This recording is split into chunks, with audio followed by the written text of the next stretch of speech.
বাঁচার একটা মন্ত্র আজকে আমরা এখান থেকে দেব। আমি স্বাগত জানাই ডক্টর শর্মাকে আজকের অনুষ্ঠানে।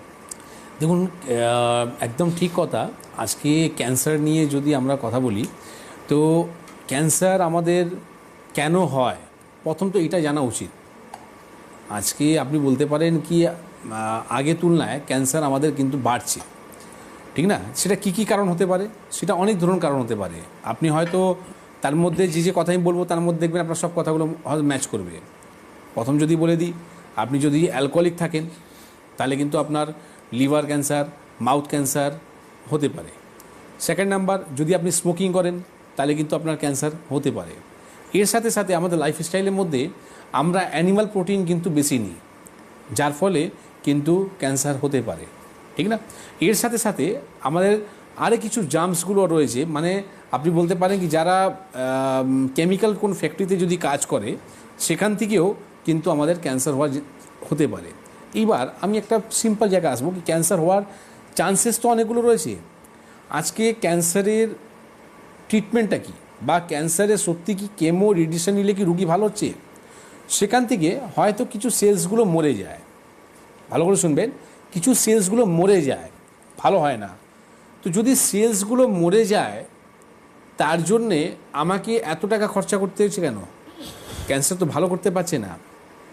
তো সেখানে একমাত্র আমাদের কাছে বাড়িতে রয়েছে, আপনারা দেখবেন হলুদ আমাদের লাইফস্টাইলের মধ্যে একটা খুব ইম্পর্টেন্ট জায়গা রয়েছে। মানে আমরা খুব বলতে পারেন কি সবজির মধ্যে বলুন বা আমরা হলুদ কিন্তু ব্যবহার করি। সেই কারণের জন্য এটা হচ্ছে অ্যান্টি ক্যান্সারাস।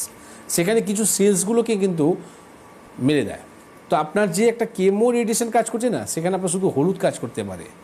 তো এখানে আপনি বুঝে গেলেন কি ক্যান্সারের আপনি যে ট্রিটমেন্টটা করছে সেখানে আপনি কতটা কি ভালো হতে পারেন।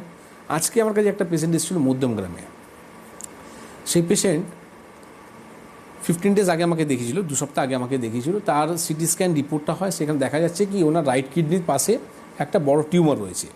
সেখানে ওরা অনুমান করছে কি এটা ক্যান্সার হতে পারে, অনুমান করছে। তারা বলে দিয়েছে কি এটা আপনাকে ক্যান্সারই আছে, আর সেখান থেকে আপনাকে এটা সার্জারি করতে হবে। 15 ডেজ আগে যখন আমার কাছে আসে, আমি ওনাকে বলি কি দেখুন ক্যান্সার হতে পারে, আমি আপনাকে বলছি না ক্যান্সার নেই, হতেও পারে।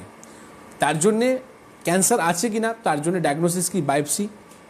এবার যদি আপনি বায়োপসি করেন, কিন্তু বায়োপসি করে এটাও হতে পারে কি রোগটা আপনার ছড়িয়ে গেল, কী করণীয় রয়েছে। এইরকম বহু মানুষ আছে যারা ক্যান্সার ডায়াগনোসিসের জন্যে বায়োপসির উপরে ডিপেন্ডেন্ট থাকে। তো সত্যি কি বায়োপসি যদি আমাকে বলা হয় কি সার্জিক্যাল কাজ করবেন না, সার্জিক্যাল কাজ করলে এই রোগটা কিন্তু ছড়াবে। তো সেখানে আমি ক্যান্সার জানবো কী করে কি আমার ক্যান্সার আছে? তো তার জন্য কি বায়োপসি আমি করবো না? তো সেই পেশেন্টকে আমি বললাম কি আপনি একটা কাজ করুন, আপনার সিটি স্ক্যান রিপোর্টটা হয়েছে, আপনি কিছু ব্লাড রিপোর্টটা করান। ব্লাড রিপোর্টের মধ্যে সিএ রিপোর্টটা করান, 19.9 রিপোর্টটা করান, 72.4 রিপোর্টটা করান। ভালো করে শুনুন, এই মার্কার আছে, ক্যান্সার মার্কার কিছু রিপোর্ট আছে। সেখান থেকেই আজকে যখন উনি আমার কাছে আসেন তো দেখলাম সিএ 19.9 নর্মাল রয়েছে, সিএ 72.4 নর্মাল আছে, আর সিএ যেটা রয়েছে সেটা আপনার বেশি রয়েছে, অ্যান্টিজেন যে রিপোর্টটা রয়েছে সেটা কিন্তু বেশি আছে। এবার শুনুন, মজা কথাটাই শুনুন, যেটা হচ্ছে কি আজকে বায়োপসি রিপোর্ট করে যদি উনি জানতেন কি আমার ক্যান্সার হয়েছে, উনি ভালো হতে পারতেন? মুখটা ছড়িয়ে যেত। তো সামান্য একটা ব্লাড রিপোর্টের মধ্যে উনি কিন্তু জেনে গেলেন কি আমার কিন্তু ক্যান্সার আছে। তো শুধু জানার জন্যেই আমরা ট্রিটমেন্ট করি নাকি? জানার জন্যেই আমরা রিপোর্টটা করি? ট্রিটমেন্টটা কোথায়? আমি যে জেনেই গেলাম তার চিকিৎসাটা কোথায়? অনেক এইরকম রিপোর্ট আছে। শুধু আমি এটা বায়োপসির জন্য বলছি না, আমরা কথাতে নাকি এমআরআই রিপোর্টটা করাই। জানেন এই যে রেগুলো আমাদের শরীরের মধ্যে যে যায় ভিতরে, ম্যাগনেট থেকে অনেক আমাদের কিন্তু অর্গ্যানগুলো ফেলিয়ার হতে পারে, আমরা কিন্তু জানি না।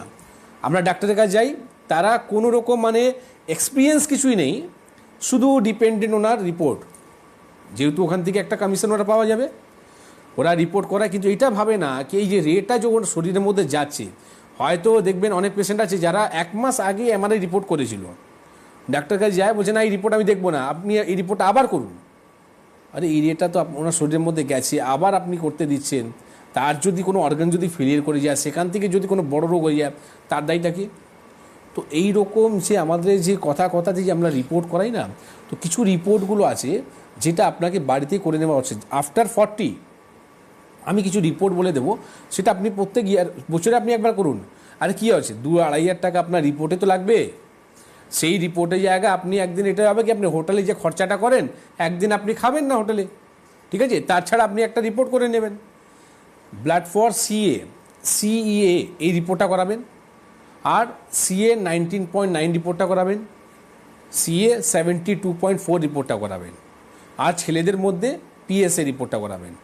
এই রিপোর্টটা আমি বলি যদি নর্মালি থাকে অসুবিধা নেই, কিন্তু যখনই দেখবো কি রিপোর্ট নর্মাল থেকে জাম্প করছে তখন আমার কি দরকার হচ্ছে, তখনই আমি প্রিকশন নিয়ে নেবো। মানে আর্লি স্টেজের মধ্যে যে আমরা বলি না আর্লি স্টেজ, ডাক্তার আমি তো আর্লি স্টেজ জানি না, আমার তো স্টেজ 5 হয়ে গেছে। তো আপনার 5টা একদিন হয়নি, কেন কি আপনি তো নিজের শরীরের উপরে কেয়ার করতেন না, বছর বছর আপনি রিপোর্টটা করাতেন না। এই 2-2.5 টাকা যদি খরচা করতেন সেখানে দেখা যেত কি আপনার কিছু জাম্প করছে, তো কিছু মেডিসিন আছে, কিছু লাইফস্টাইল আছে, সেটা মেনটেন করে সেটাকে কন্ট্রোল করে যেত, ঠিক না। তো এইটা একটা প্রবলেম হলো। তার সাথে সাথে যারা ফিমেলরা রয়েছে সেখানে দুটো রিপোর্ট আরও করবেন, সেটা হচ্ছে 15.3, এটা হচ্ছে ব্রেস্ট ক্যান্সার, আর ওভারি ইউট্রাসের মামলাতে যেটা করবে সিএ 125। তো এই যদি রিপোর্টটা আপনারা করেন তো সেখান থেকে তো ডায়াগনোসিস হলো, তার মানে এখন এখানে ক্লিয়ার হয়ে গেল কি আপনাকে বায়োপসি করতে হচ্ছে না।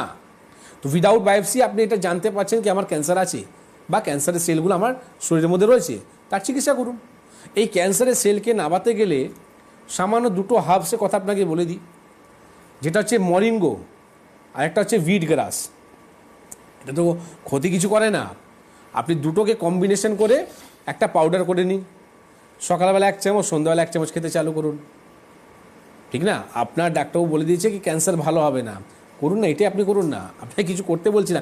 এইটাই করলে যদি আমার কিছু সেলস যদি মরে যায়, বা আমি যে হলুদের কথা বললাম, ঠিক না, হলুদ যদি খেয়ে আমার যদি কিছু সেলসগুলো মরে যায়, বা এটা হওয়ার আগে দেখুন আমি বলবো না কি তুলসী পাতা আপনার খেয়ে ক্যান্সার ভালো হয়ে যাবে, এটা আমি বলবো না, কিন্তু যদি আপনি এটা খেতে যদি চালু করে নেন তাহলে কী হবে, আপনার কিন্তু শরীরের মধ্যে ক্যান্সার আসবে না। আমি আগেও দিনও বলেছিলাম কি তুলসী আর নিম ইমিউনিটি, এই দুটো যে গাছ আছে না, এইটা ভারতে বরদান আছে। আপনি যেরকম আজকে 26শে জানুয়ারি আমরা বলছি দেশ আজাদ হয়ে গেল, আপনি দেখুন পাড়াতে মহল্লাতে আপনি ক্লাবের মধ্যে গান বাজছে, ডান্স করছে, মদ খাচ্ছে, পড়ে রয়েছে এদিক ওদিক, এগুলো করার জন্য 26 জানুয়ারি হয়নি। এই 26 জানুয়ারিতে মাত্র দুটো গাছ যেটা আপনাকে বললাম, যেটা হচ্ছে নিম আর তুলসী, এই দুটো গাছ বরদান আছে, যেটা মানে বলতে পারেন কি যারা মডার্ন মেডিসিন করে বা যারা বাইরে ছিল মানে ইংরেজরা ছিল তারাও কিন্তু ভয় পেয়ে গেছিলো ইন্ডিয়া থেকে। এই দুটো গাছের যদি তুলনায় যদি বিবরণ যদি আমরা করি তো শরীরের মধ্যে কোনো রোগ হবে না। তো আপনি যদি নিম যদি তুলসী যদি থাকেন তো ক্যান্সার আপনার আশেপাশেও কিন্তু আসবে না। তো এখানে থেকে আপনি কি বুঝলেন যে আপনার লাইফস্টাইলটাকে কি ঠিক মেনটেন করা দরকার, তার সাথে সাথে ঠিক গাইডেন্সের দরকার, যেটা আমাদের এখন হয় না।